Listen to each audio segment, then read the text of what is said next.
Good afternoon, everyone. In the last lecture, we learned about the detector.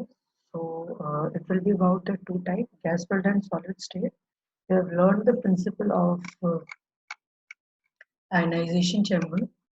So, in today's lecture, we'll be learning about the GM counter, or known as Geiger-Müller counter. GM counter was developed by Geiger and Müller in Germany in the year 1928. जो GM counter है, ये जैसे इसका full form भी है Geiger Muller. Geiger और मुलर दो scientist थे जर्मनी के। इन्होंने ईयर 1928 में ये GM काउंटर को डेवलप किया था। It is the oldest radiation detector due to its low cost, simplicity and in case of operation, it is the best detector among all. ये जो है सबसे ओल्डेस्ट रेडिएशन डिटेक्टर, यानी कि जो सबसे पहला रेडिएशन डिटेक्टर बना होगा वो यही है। क्यों? क्योंकि सबसे ज्यादा ओल्डेस्ट है और इसकी कॉस्ट जो है, यानी कि इसको मैन्युफैक्चरिंग जो कॉस्ट होती है वो काफी लो है। ये काफी ज्यादा सिंपल है क्योंकि इसको ऑपरेट करना बहुत ज्यादा इजी हो जाता है। इसके लिए ये जो हमारा GM काउंटर है, हम इसको बेस्ट कंसिडर करते हैं कि सबसे बेस्ट रिजल्ट जो है वो हमारा GM काउंटर के अंदर आएगा। क्यों? क्योंकि एक तो ऑपरेटेबल इजी है, कॉस्ट भी लो है और रिजल्ट भी अच्छा आ रहा है। तो हमें इसी तरीके का डिटेक्टर चाहिए जो हमारे सारे पैरामीटर्स हैं उसको फुलफिल कर सके। It does not require use of any high gain amplifier and can detect alpha, beta, gamma radiation easily. इसके अंदर हमें कोई एम्पलीफायर नहीं चाहिए होता और ये हमेशा अल्फा बीटा और गामा रेडिएशन को इजीली डिटेक्ट कर लेगा। क्योंकि बाकी जितने भी हमारे काउंटर्स या हम डिटेक्टर्स यूज करते हैं उन सबके हमें एम्पलीफायर चाहिए होता है। एम्पलीफायर का काम होता है कि जो भी हमारा रेडिएशन आ रही है उसकी जो वेवलेंथ है उसको एम्पलीफाई कर देना, यानी कि उसको इस तरीके का बना देना कि वो रीडेबल हो सके। लेकिन हमारे GM काउंटर में हमें इस तरीके की एम्पलीफिकेशन की कोई जरूरत नहीं हो सकती। हम उसके जो रेडिएशन है अल्फा बीटा और गामा को इजीली डिटेक्ट कर सकते हैं। तो जो हमारा जो GM काउंटर होता है उसका प्रिंसिपल क्या है?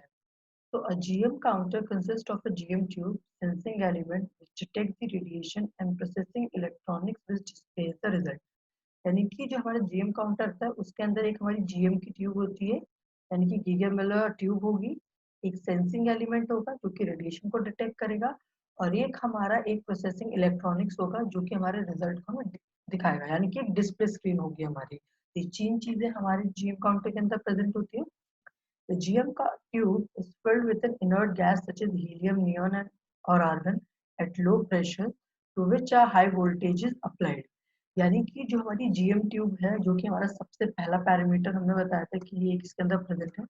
तो ये जो हमारी GM ट्यूब होती है इसके अंदर हमारी एक इनर्ट गैस प्रेजेंट होगी जो कि हमारी हीलियम, नियॉन या आर्गन हो सकती है लो प्रेशर पे। हमने इनर्ट गैस इसलिए लिया क्या, ताकि वो जो भी हमारे रेडिएशन या पार्टिकल या वेव जो रिलीज हो रही है उसके साथ हमारी जो ये गैसेस हैं वो रिएक्ट नहीं करेंगी, क्योंकि इनर्ट गैस है। अगर नॉर्मल कोई और गैस हम यूज करेंगे इनर्ट गैसेस के अलावा, क्या करेंगी वो कुछ ना कुछ हिंड्रेंस क्रिएट करेंगी और हमारा जो डिस्प्ले में जो रिजल्ट है वो अच्छे से नहीं आएगा। इसके लिए हम इनर्ट गैस यूज करें, वो भी लो प्रेशर पे, और जिसके ऊपर हम हाई वोल्टेज अप्लाई करते हैं। क्योंकि हमारा हाई वोल्टेज होता है वो 450 से 500 वोल्ट के बीच में होता है। The tube conducts electrical charge when a particle or photon of incident radiation makes the gas conductive by ionization. जो ट्यूब है हमारी, जो GM ट्यूब है, वो इलेक्ट्रिकल चार्ज को तभी कंडक्ट करती है जब भी कोई जो इंसिडेंट रेडिएशन है उसका कंडक्शन होगा आयोनाइजेशन के थ्रू। यानी कि जब वो आयोनाइज होगी, जब वो इंसिडेंट रेडिएशन जो है हमारी वो आयोनाइज होगी, तभी जो है हमारी जो ट्यूब है वो इलेक्ट्रिकल चार्ज को कंडक्ट करेगी। अगर जो हमारा आयोनाइजेशन नहीं हुआ तो हमारा क्या होगा, डिटेक्शन नहीं हो पाएगा। क्यों? क्योंकि अगर आयोनाइजेशन नहीं होगा तो alpha beta gamma rays,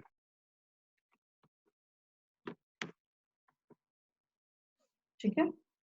So the ionization considerably amplified with the tube to produce easily measured detection pulse, which is fed to processing electronics and displays the result. तो जो हमारा आयोनाइजेशन होता है वो खुद ही एम्पलीफाई हो जाता है, मतलब उसके लिए हमें एम्पलीफिकेशन की, जैसे हमने बताया था कि एम्पलीफायर की जरूरत नहीं है, वो अपने आप ही ट्यूब के अंदर एम्पलीफाई हो जाता है और जो हमारा डिटेक्शन है वो इजीली उसका हो जाता है और हमारा जो रिजल्ट है वो डिस्प्ले स्क्रीन के ऊपर आ जाता है। क्योंकि हमने पहले बोला कि हमारा एम्पलीफायर इसके अंदर प्रेजेंट नहीं होता है। तो गैस के अंदर अपने आप ही जो गैसेस ट्यूब के अंदर अपने आप ही गैसेस की वजह से एम्पलीफिकेशन हो जाता है। अब ये था इसका प्रिंसिपल। अब हो जाता है इसकी कंस्ट्रक्शन। तो पहला कंस्ट्रक्शन का फर्स्ट पॉइंट है, it consist of a cylinder 1 to 2 centimeter in diameter of stainless steel or glass coated with silver on inner side which act as cathode। अब ये जो हमारा जीएम काउंटर होता है, इसके अंदर एक सिलेंडर होता है जिसका डायमीटर जो होता है वो होता है 1 से 2 सेंटीमीटर के बीच में। और ये मटीरियल जो हम यूज करते हैं इसको बनाने के लिए या तो स्टेनलेस स्टील का होता है या तो ग्लास का होगा, यानी कि जो हमारी ट्यूब होगी या जो हमारा कंटेनर हम बोल रहे हैं वो हमारा या तो स्टेनलेस स्टील या ग्लास का होगा, डायमीटर होगा उसका 1 से 2 सेंटीमीटर के बीच में। और जो उसकी इनर लाइनिंग जो होगी वो होगी हमारी सिल्वर की, ताकि वो क्या है एक कैथोड की तरह एक्ट कर सके। क्योंकि जो सिल्वर है, जब भी हम इलेक्ट्रोलिसिस की बात करते हैं तो हमेशा हम सिल्वर कैथोड को लेते हैं ताकि इलेक्ट्रिकल जो इम्पल्स है वो अच्छे से हो जाए। Second is internally a tungsten wire is suspended which is mounted at the one end with a glass bead act as anode. अब क्या होगा, जब ये ट्यूब का जहाँ खत्म हो रहा होगा वहां पे हाँ एक टंगस्टन वायर को लगा देंगे जो कि एक एंड पे होगी और जिसके साथ एक ग्लास की बीड लगी होगी जो कि एक एनोड की तरह एक्ट करेगा। पहले हमने कैथोड तो बना दिया सिल्वर साइड, इनर साइड को हमने सिल्वर से कोट करके, और हमें चाहिए कैथोड, क्योंकि इलेक्ट्रिकल की कंडक्शन तभी होगा जब कैथोड एनोड यानी कि पॉजिटिव और नेगेटिव चार्जेस दोनों हो गए। तो जब हमने एक कैथोड हमने बना लिया तो अब हमें चाहिए एनोड। उस एनोड को बनाने के लिए हमने क्या किया, एक टंगस्टन की वायर ली। और टंगस्टन क्यों लिया उसके हमने, ताकि क्योंकि टंगस्टन एक ऐसा मटेरियल है जो इलेक्ट्रिकल इम्पल्स को कंडक्ट करता है। तो जो ये टंगस्टन वायर ली, इसमें नीचे हमने इसकी ग्लास बीड लगा दी और ये जो है पूरा जो टंगस्टन वायर और विद ग्लास बीड जो है वो हमारा एक एनोड की तरह एक्ट करता है। The third is cylinder is filled mixture of gas which also contain a small amount of quenching vapor। अब जो हमारा सिलेंडर है, ये जो सिलेंडर हमने यहाँ बनाया, ये जो हम यहाँ सिलेंडर की बात कर रहे थे, ये वाला सिलेंडर है, इसके अंदर हमारी जो गैस फिल कर देंगे उसके अंदर मिक्सचर होगा, यानी कि आपकी आर्गन और हीलियम, यही दोनों को हम जनरली यूज करते हैं। यही दोनों जो गैस है इनका मिक्सचर जो होगा इसके अंदर फिल होगा और इसके अंदर थोड़ा थोड़ा वेपर्स भी इसके अंदर बनना स्टार्ट हो जाएंगे। ये है इसका पूरा कंडक्शन, यानी कि आपका कंस्ट्रक्शन है कि आपका ये रहा आपका रेडिएशन सोर्स, यहाँ से आपकी पॉजिटिव इलेक्ट्रोड है, आपकी हीलियम की गैसेस बने हुए हैं क्योंकि आपकी इलेक्ट्रोड और कैथोड का हमने जनरेशन कैथोड एनोड का करवाया था। ये आपका इलेक्ट्रिक इम्पल्स यहाँ पे आएगा, इलेक्ट्रिक इम्पल्स का जनरेशन होके ये देखिए आपका यहाँ से आ रहा है और यहाँ से ये मूव करता हुआ, ये एरो देख रहे हैं, यहाँ से ये ऊपर गया और ये यहाँ के इधर से जो इसका हमने बताया था 450 से 500 वोल्ट हम इसका इलेक्ट्रिसिटी प्रोवाइड करी थी हमने इसको। और ये देखो पूरा इम्पल्स का कंडक्शन इसमें हो जाता है। अब इसकी वर्किंग क्या रहती है, अभी हमने कंस्ट्रक्शन देख लिया, अब आती है इसकी वर्किंग।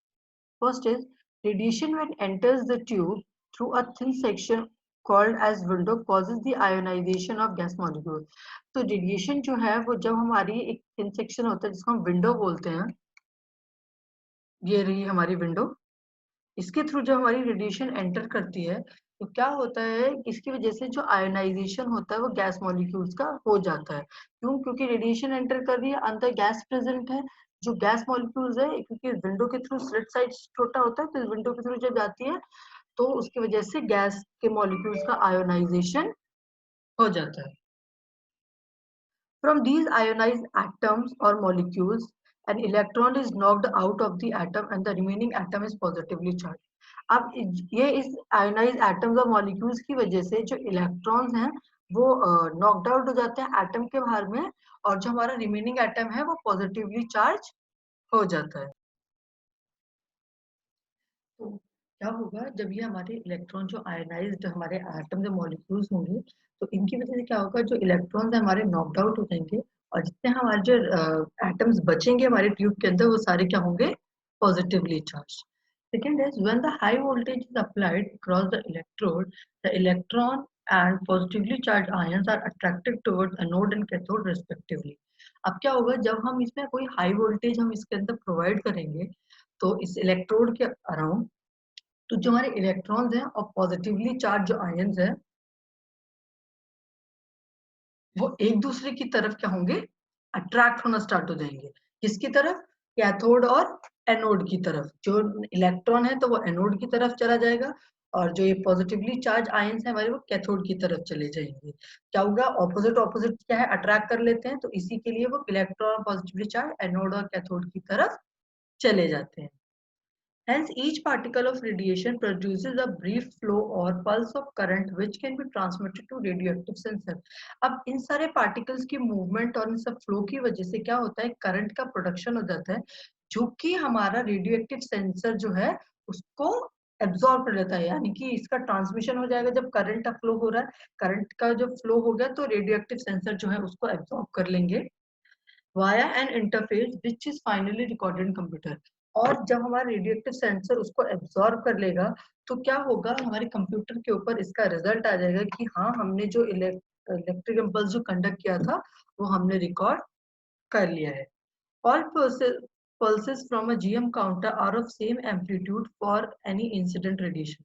जो भी हमारी पल्स होती है किसी भी जीएम काउंटर से, तो सेम एम्पलीट्यूड की होती है किसी भी इंसिडेंट रेडिएशन के लिए। यानी कि हम किसी भी पावर से रेडिएशन को भेजेंगे, वो कुछ भी हो, लेकिन जो हमारी जो पार्टिकल्स का या वेव का फॉर्मेशन हो रहा है उसका जो एम्पलीट्यूड होगा, एम्पलीट्यूड हो गया ये आपका, जैसे एक ये लाइन होगी आपकी और उसके ऊपर एक ही आता है, तो ये हमारा एम्पलीट्यूड कहलाता है। और ये एम्पलीट्यूड जो होगा हमारा वो हमेशा किसी भी इंसिडेंट रेडिएशन के लिए हमेशा से सेम रहेगा। तो ये आप देख लीजिए कि आपका ये इंटरफेस था, रेडिएशन सोर्स है, यहाँ जीएम ट्यूब से हुआ, इंटरफेस के थ्रू आया और यहाँ पे कंप्यूटर के ऊपर आपको इसकी रीडिंग दिखाई दे जाएगी। अब आपका जो जीएम काउंटर है इसके डिसएडवांटेजेस क्या क्या है। A GM counter cannot distinguish between types of different radiations and their energy. तो जो ये हमारा GM काउंटर है, ये हमारे जो डिफरेंट रेडिएशंस हैं, ये जैसे हमने बताया था कि अल्फा बीटा गामा को बता तो देता है कि हाँ इसके पास आया है ऐसा कुछ, लेकिन ये उनमें डिफरेंशिएट नहीं कर पा सकता है कि कौन अल्फा कौन बीटा और कौन गामा, और उनकी एनर्जीज को भी वो डिफरेंशिएट नहीं कर पाता है। However, the multiplication factor is a big advantage in simple radioactive counting. लेकिन जो ये इसका मल्टीप्लीकेशन जिसका एक फैक्टर होता है, ये बहुत एडवांटेज होता है हमारे जो सिंपल रेडियोएक्टिव काउंटिंग से। So we have learned about the GM counter. Now we'll be moving toward the scintillation detector. It is also a type of your gas filled detector. So in scintillation detector, when high energy radiation of photon is incident on certain substance, a flash of light is emitted by the phenomena called fluorescence or phosphorescence. तो इसमें क्या हुआ, जब भी कोई हमारी high energy radiation या photon जो है तो किसी भी सर्टेन सब्सटेंस के ऊपर गिरती है यानी कि इंसिडेंट होती है, तो एक फ्लैश ऑफ लाइट हमेशा इसमें से निकलती है। तो उस जो ये एमिटेड होता है, ये फिनोमिना जो होता है इस एमिशन का, जो फ्लैश ऑफ लाइट के, उसको हम फ्लोरेसेंस और फोस्फोरेसेंस बोलते हैं। यहाँ पे फ्लैश ऑफ लाइट का मतलब है चमकना, कि जब भी कोई रेडिएशन किसी सर्टेन सब्सटेंस के ऊपर आके गिरेगी तो उसकी वजह से एक चमक उत्पन्न होगी, यानी कि चमक एक आएगी, और वो चमक जो होगी उसको हम फ्लोरेसेंस या फोस्फोरेसेंस बोलेंगे। ये देखो जैसे ये सेंटीलेटर है हमारा लगा हुआ है, यहाँ से आपका फोटोन आना स्टार्ट हो गया और ये देखो इलेक्ट्रोड इलेक्ट्रोड से घूमते हुए आपका यहाँ पे फोर्थ सेंटीमीटर में आपका ये एनर्जी का प्रोडक्शन हो गया। This output light can be used as a measure of absorbed radiation on scintillation detector. जो ये हमारी आउटपुट लाइट होती है हम इसको यूज कर सकते हैं एब्सॉर्ब जो हमारी रेडिएशन होती है सेंटिलेशन डिटेक्टर में। This emitted light when enters into photomultiplier tube, it multiplies and amplifies even a small signal. जब ये हमारी जो लाइट है ये हमारे फोटो मल्टीप्लायर ट्यूब के अंदर एंटर करती है, तो ये क्या करती है, जो फोटो मल्टीप्लायर ट्यूब के अंदर जब लाइट जाएगी तो फोटो मल्टीप्लायर ट्यूब इस लाइट को मल्टीप्लाई कर देंगे, यानी कि इसको बढ़ा देंगे, उसकी क्वांटिटी को बढ़ा देंगे, और इसको जो है छोटा से छोटा जो सिग्नल भी होगा तो उसको भी ये एम्पलीफाई कर देंगे ताकि हम उसको डिटेक्ट कर सकें।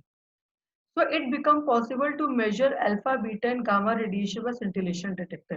यानी कि इस रीजन से कि वो मल्टीप्लाई भी कर देता है और एम्पलीफाई भी कर देता है, तो इसके रीजन से ये alpha beta and gamma radiation जो है हम मेजर कर सकते हैं scintillation detector में. Now it's turn for semiconductor detector. It is a diode of N and P semiconductors. ये जो हमारा सेमीकंडक्टर डिटेक्टर जो होता है वो एक हमारी डायोड होती है N और P डिटेक्टर्स की, यानी कि N हमारा हो गया जिसमें अंदर इलेक्ट्रॉन रिच है और जो P हो गया हमारा वो इलेक्ट्रॉन डेफिशिएंट है। In a semiconductor, the band gap is very small, of the order of 2 to 3 electron volt, and therefore large numbers of electron hole pairs are formed. यानी कि जो ये हमारा जो सेमीकंडक्टर होता है, इसमें जो बैंड गैप होता है वो काफी ज्यादा कम होता है, यानी कि जो बैंड गैप है हमारा 2 to 3 इलेक्ट्रॉन वोल्ट के बीच में होता है। और इसी रीजन की वजह से बहुत ज्यादा इलेक्ट्रॉन जो पेयर्स हैं, होल पेयर्स जो है हमारे यहाँ पे बन जाते हैं। क्यों बन रहे हैं? क्योंकि जो बैंड गैप है हमारा बहुत कम है। जब बैंड गैप कम है तो चांसेस बहुत ज्यादा हो गए कि हमारा इलेक्ट्रॉन होल पेयर्स उसमें ज्यादा फॉर्म हो सके।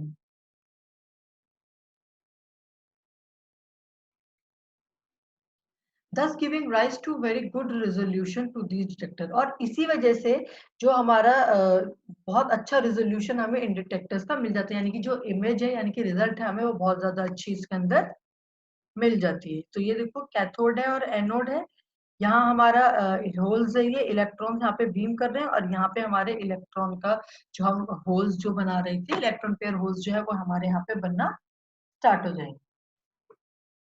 So now it's term we have learned about the gas field detector. So it consists of your ionization chamber, GM counters, scintillation detectors. Now we'll be learning about the solid state detectors.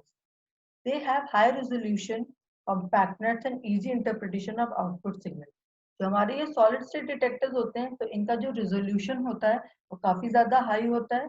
ये काफी ज्यादा compact होते हैं, यानी कि छोटे होते हैं, और इनका जो रिजल्ट का आउटपुट का जो सिग्नल का रिजल्ट इंटरप्रिटेशन होता है वो काफी ज्यादा इजी होता है। तो हमारे ये जो सॉलिड स्टेट डिटेक्टर्स होते हैं ये हमारे चार हमने हैं इसके। तो पहला है सेरेनकॉट डिटेक्टर, सेकेंड है thermoluminescence dosimeter, third is track etch detector, and fourth one is auto radiography.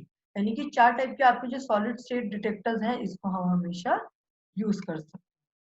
Now it's time to learn about the handling and storage of radioactive material. How we will be handling the radioactive material, because it will be not be using like that we are using other material. Radioactive are highly radioactive. They contains alpha, beta, and gamma rays. So the handling and the storage require some different kinds of precautions. So great care must be taken in handling and storage of radioactive material so as to protect the people from its harmful effect। यानी कि हमें बहुत ज्यादा ध्यान रखना पड़ता है जब हम किसी भी रेडियोएक्टिव मटेरियल को हैंडल या स्टोर करते हैं, ताकि जो भी पर्सन उसको इंडिविजुअल को हैंडल कर रहा हो वो उसके हार्मफुल इफेक्ट से बच जाए। The radioactive materials are stored in remote areas such that it should be away from exposure to human being। यानी कि रेडियोएक्टिव मटेरियल को हमें रिमोट एरियाज में रखना पड़ता है ताकि वो लोगों से दूर रहें। Alpha and beta emitters are stored in thick glass such that shielding effect is provide while gamma emitters are stored in lead containers.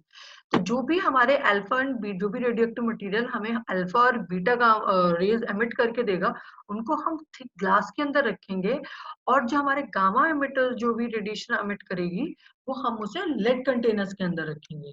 The area of radioactive material should be tested for intensity of radioactivity. तो जो भी हमारा area होगा जहाँ पे हमारा radioactive material रखा होगा तो वहां हमेशा रेडियोएक्टिविटी की इंटेंसिटी के लिए उसको चेक किया जाएगा कि वो हार्मफुल लिमिट से ऊपर तो नहीं जा रहा है, क्योंकि एक लिमिट होगी अगर रेडियोएक्टिव मटेरियल है, चाहे हम उसे ग्लास कंटेनर में रखें चाहे लेड कंटेनर के अंदर, लेकिन क्या होगा उसमें से रेडिएशन जरूर बाहर आएगी, मिनिमम क्वांटिटी में आएगी पर आएगी। तो अब वो धीरे धीरे करके अगर रूम के अंदर रखा हुआ है तो एक पॉइंट ऐसा आएगा कि जहाँ पे बहुत ज्यादा क्वांटिटी हो जाएगी हमारे इन रेडिएशन की। तो हमें रेडिएशन इंटेंसिटी चेकर्स हमें रखने पड़ेंगे ताकि वो हम ये बता सकें हाँ इस लेवल तक तो ठीक है, अगर इसके ऊपर जाएगा तो हाँ ये हार्मफुल हो जाएगा। Fourth is exposure to radioactive radiation can cause blood cancer to person. अगर ज्यादा एक्सपोजर हो जाता है हमारा रेडियोएक्टिव रेडिएशन का तो इसकी वजह से एक इंडिविजुअल्स को हमारा ब्लड कैंसर भी हो जाता है। Lead shielding is required while handling with radioactive substances. और हमारे जो लेड शील्डिंग हमें रिक्वायर होगी जब भी कोई इंडिविजुअल रेडियोएक्टिव सब्सटेंसेस को यूज कर रहा होगा। Shielding effect can also be achieved by water layer and concrete blocks. Water तो जो हमारा शील्डिंग इफेक्ट है वो भी हमें जो वाटर की लेयर है या कंक्रीट के हम ब्लॉक्स बनाएंगे इसकी वजह से भी हमें एक शील्डिंग इफेक्ट मिल जाएगा। Water layer blocks only radiation which allowed visible light to pass while concrete blocks all the radiation। तो जो हमारी वाटर की हमने और कंक्रीट की ब्लॉक्स बना रहे हैं हम, तो जो हमारी वाटर की जो लेयर है वो सिर्फ क्या करेगी, जो विजिबल लाइट है उसको पास होने से रोक देगी, लेकिन जो हमारी कंक्रीट ब्लॉक्स है वो जितनी भी रेडिएशन हो जाती है उस सबको वो ब्लॉक कर देगी। अब क्या क्या प्रिकॉशंस हमें लेने पड़ेंगे हमारे रेडियो एक्टिव मटेरियल को हैंडल करने में? First is radioactive material should never be touched with hand but handle by means of forcep. जो भी हमारा रेडियोएक्टिव मटेरियल है हम उसको अपने हाथों से यूज नहीं करेंगे, बस हम उसको टच नहीं करेंगे, हम उसको टच करने के लिए हमेशा फोर्सेप का यूज करेंगे। Food contaminated with radioactive material can cause serious damage to internal organs. Avoid any food intake, drinking, and the people from its ठीक है। तो क्या होगा जो भी हमारा फूड कंटेमिनेटेड होगा रेडियोएक्टिव मटेरियल के लिए तो हम उसको क्योंकि वो फूड जो है वो हमें सीरियस डैमेज कॉज कर सकता है, ये हमारे इंटरनल ऑर्गन्स को डैमेज कर सकता है। तो ऐसा फूड जो कि कंटेमिनेटेड हुआ है रेडियोएक्टिव मटेरियल के साथ हम इस तरीके के मटेरियल को यूज नहीं करेंगे। सफिशिएंट प्रोटेक्टिव क्लोथिंग और shielding must be used while handling the material. तो हमारे जो प्रोटेक्टिव क्लोथिंग है ये शील्डिंग हमें यूज करनी चाहिए जब भी हम इस मटेरियल को हैंडलिंग करेंगे। क्यों? क्योंकि हमने बोला कि उसकी वजह से हमें ब्लड कैंसर भी हो सकता है। तो हमें इस तरीके की चीजों को अवॉइड करने के लिए हमें प्रोटेक्टिव क्लोथिंग और शील्डिंग हमें यूज करनी पड़ेगी। Radioactive material should be kept in label container and must be shielded. तो जो हमारा रेडियोएक्टिव मटेरियल होता है हमें उसे लेबल कंटेनर्स के अंदर रखना होगा और उनको हमेशा शील्ड करके रखना होगा।